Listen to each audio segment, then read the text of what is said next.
Yes, my name is Llena-Nozal. I'm an economist at the Social Policy Division from the OECD, the Organization of Economic Development and Cooperation.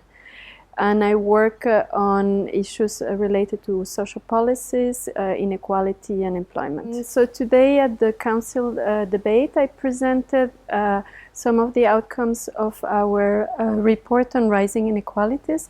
I look mainly at the trends across OECD countries on income and earnings inequality and the main drivers behind this. And I also address the more recent trends during the crisis, what is happening in terms of income distribution, and what are the policies that countries can do to address such rising inequalities. So our main recommendation in terms of how to address rising earnings and income inequality is that both redistribution and inclusive employment matters. And by this I mean that countries can address redistribution by making their benefit system more effective and also making the rich pay their fair share of the taxes. And at the same time, they have to promote employment, but employment that addresses labor market dualism and makes people from low paid jobs move up the income ladder.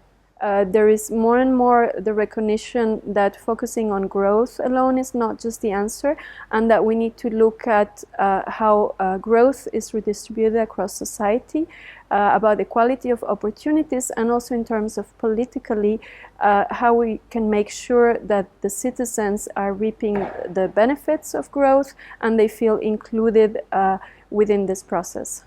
I will be presenting the findings from Divided We Stand, the publication that was launched by the OECD about a little bit more than a year ago.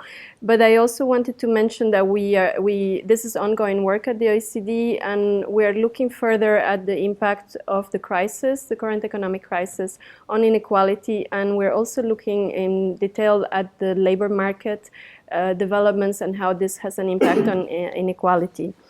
As it's been mentioned, my presentation is focusing on earnings and income inequality. And I would be looking first at the stylized facts in terms of trends. And I will focus on the drivers behind those trends. And I will tell you also a little bit more about what's happening during the crisis. And discuss the policy to counter these increases in inequality. So in terms of the trends, I will be showing later when we look at the crisis some of the trends for some key countries.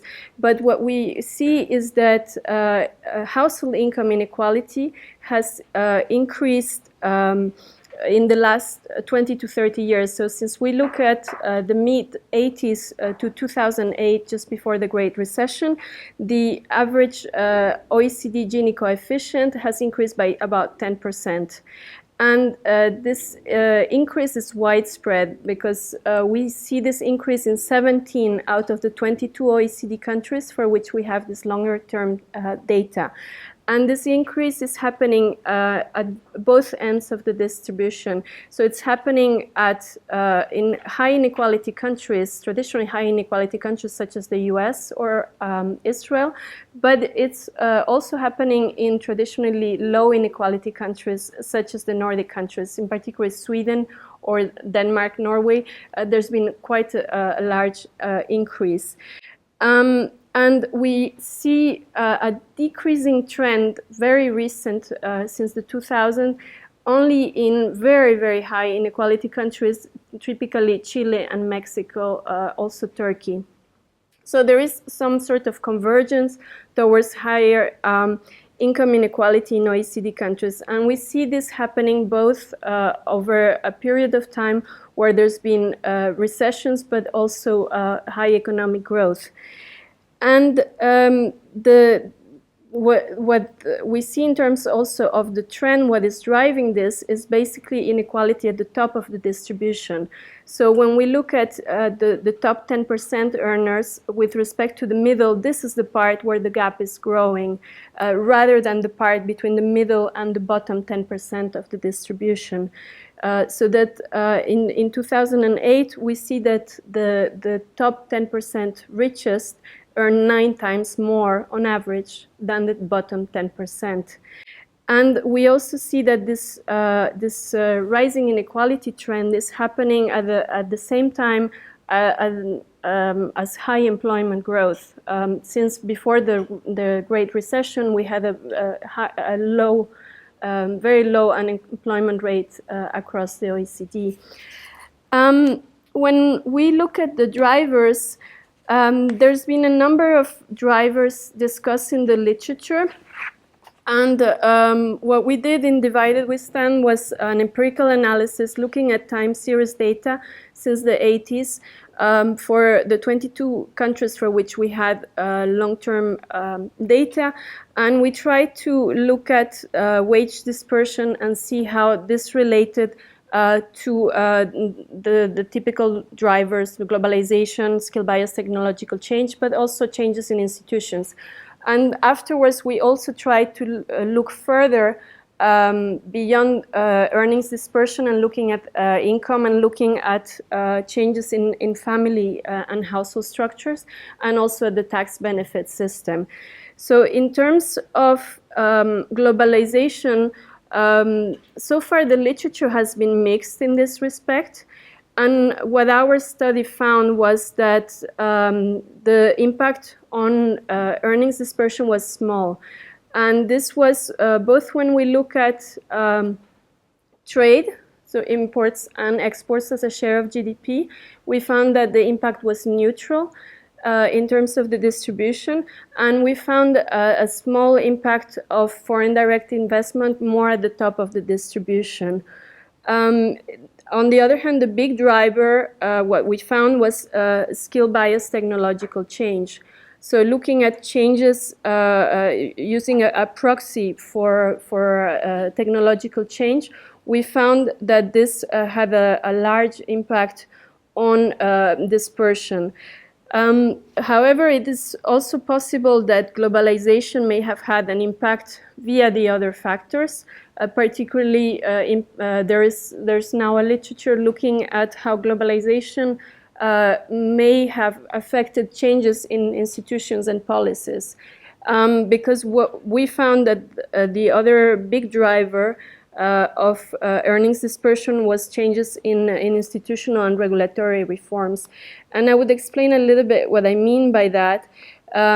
We are talking here about different reforms in both the labor market but also in the product market that are aimed at increasing productivity and have had an impact on increasing employment, but at the same time we found that they actually increase inequality.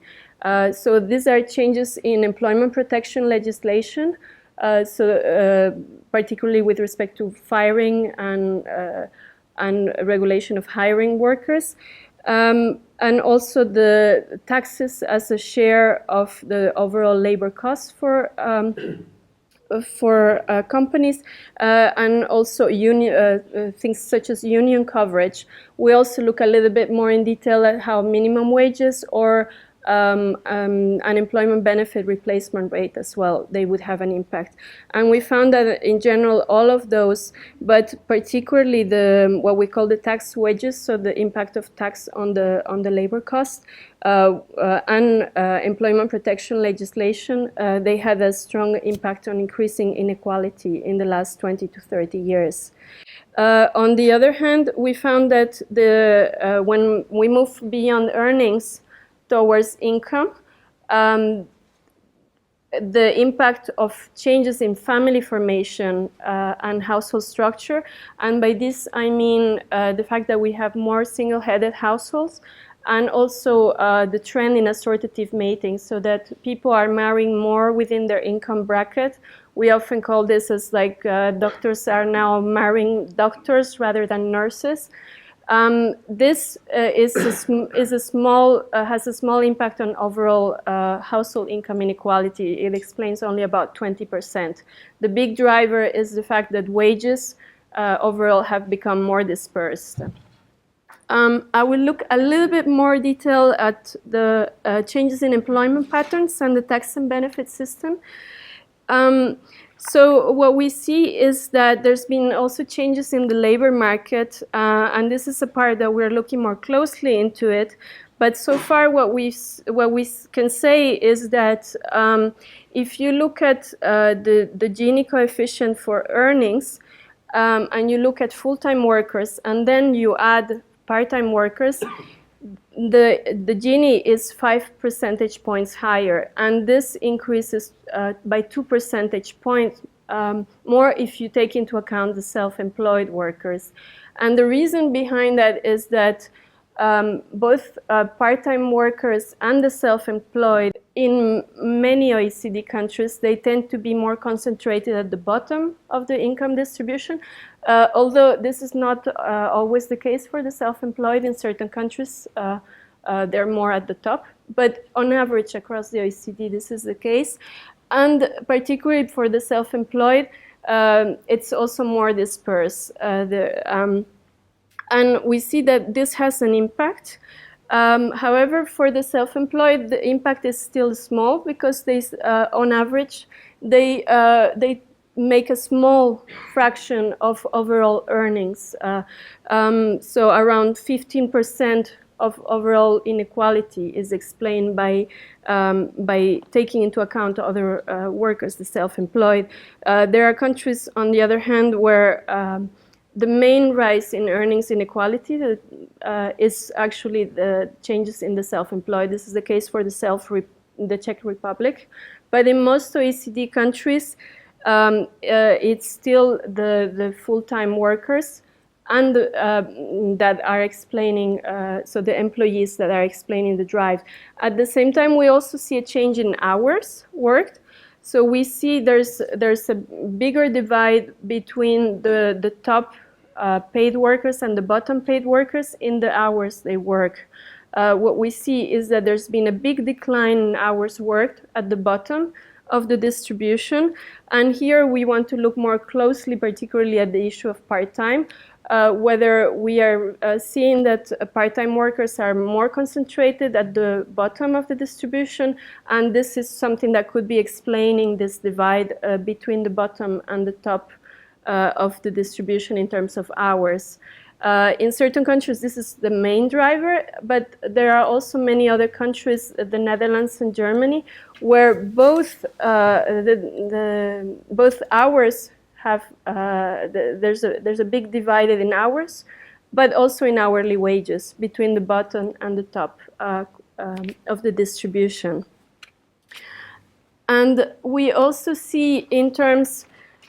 Sorry, there's a typo in the bottom, because what we see is that redistribution has become weaker in most OECD countries. So when we look at what we call market income inequality, so it's inequality before taxes and transfers, this has increased, but between the mid-80s and the 90s, the tax and benefit system was able to counter more than 50% of this increase, but in the second decade, between the mid-90s and the late 2000s, this was only 20%. And what is explaining this weaker redistribution of taxes and benefit? We see that it's coming more from the benefit side, because when we look at taxes and benefit, what helps to counter inequality is more the benefit side and the taxes. The taxes, they help more in terms of the revenue. That then, but the impact on inequality and poverty comes from the benefit side. And we see that the benefits, they have not kept up with the increase in earnings. So they've stagnated and they've become less effective, therefore, at redistributing. And there's also been a shift in terms of benefits. When we look at the 1980s, there was more important numbers receiving unemployment benefits. And now in many OECD countries there's been a shift to more so-called inactive or passive benefits.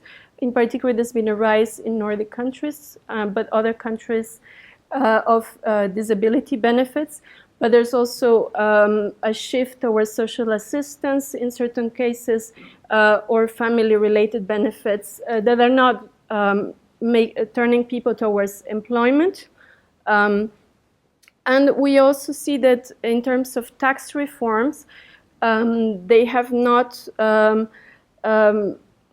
done anything to ease inequality over time, because the reforms in the tax, they've been counteracting each other. At the same time, they become more progressive in some countries because there are more tax exemptions for the low income. But the effective tax rate has declined. So we've seen this less effective redistribution from the benefit, and at the same time, the effect of taxes has not been able to counter that. And I will just turn quickly towards what is happening during the crisis, but also you can now see a little bit of the long-term trends. So as I mentioned before, the OECD average has been increasing, and we see that there's been a big increase in the English-speaking countries. I show here the US and the UK, and this increase generally was here before. So already in the 80s there was a large increase, whereas in the Nordic countries it came afterwards, more in the 90s.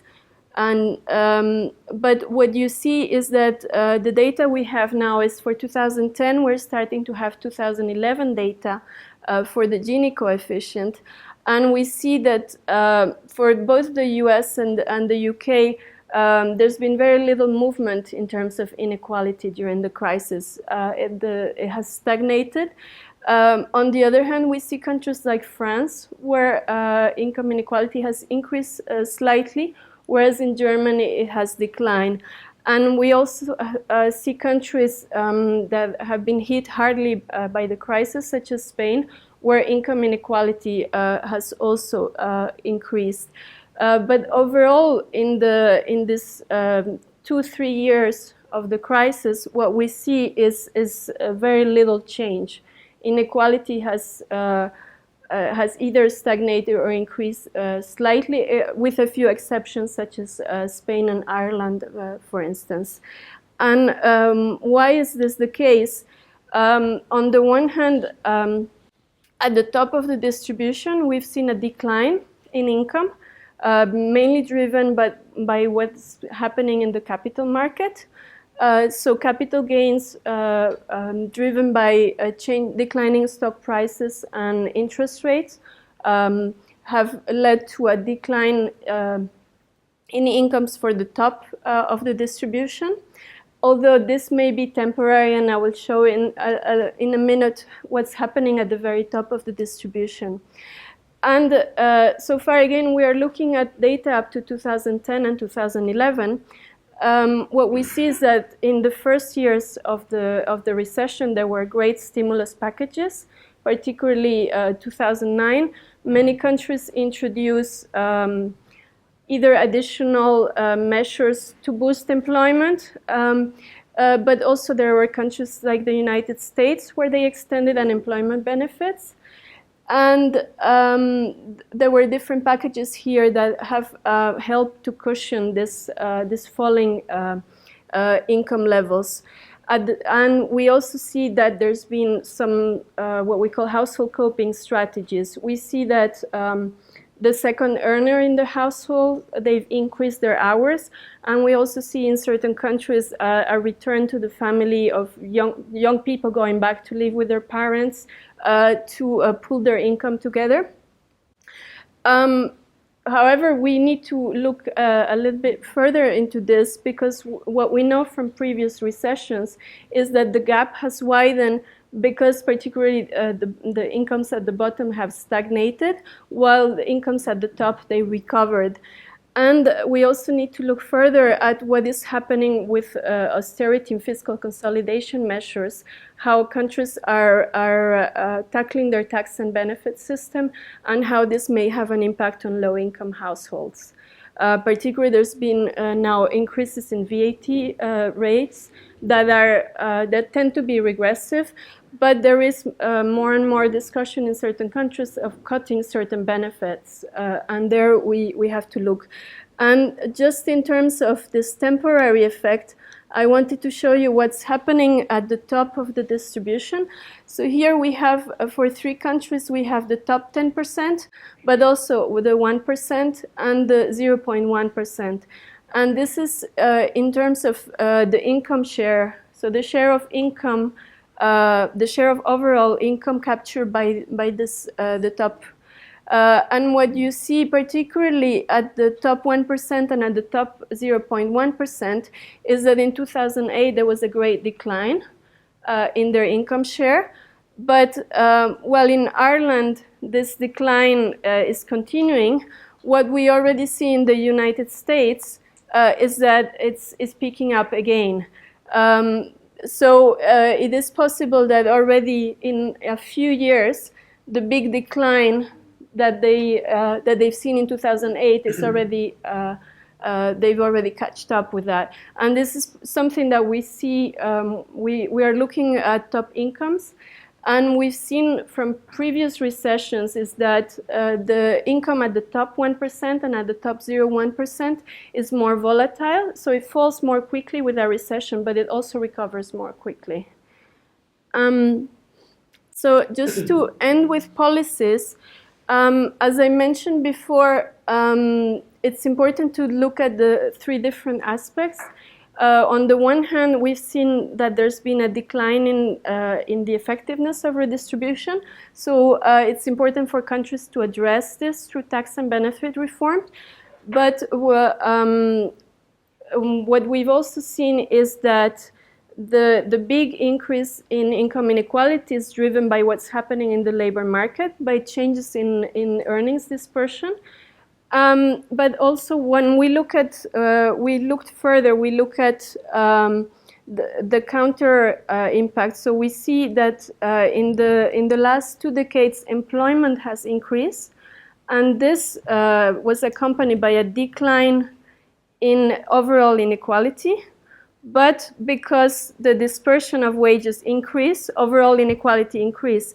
So tackling employment is important, but also tackling the inclusiveness of employment is important.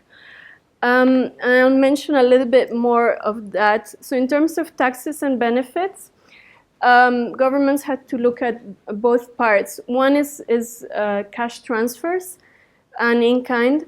And how we can, how governments can make their transfers more effective at safeguarding low-income households. There's also a role, we should not forget that in addition to these transfers, public services, they also lower inequality by 1/5. And governments, they spend more than 10% of their GDP on public services. So there's also a role for public service in addressing redistribution.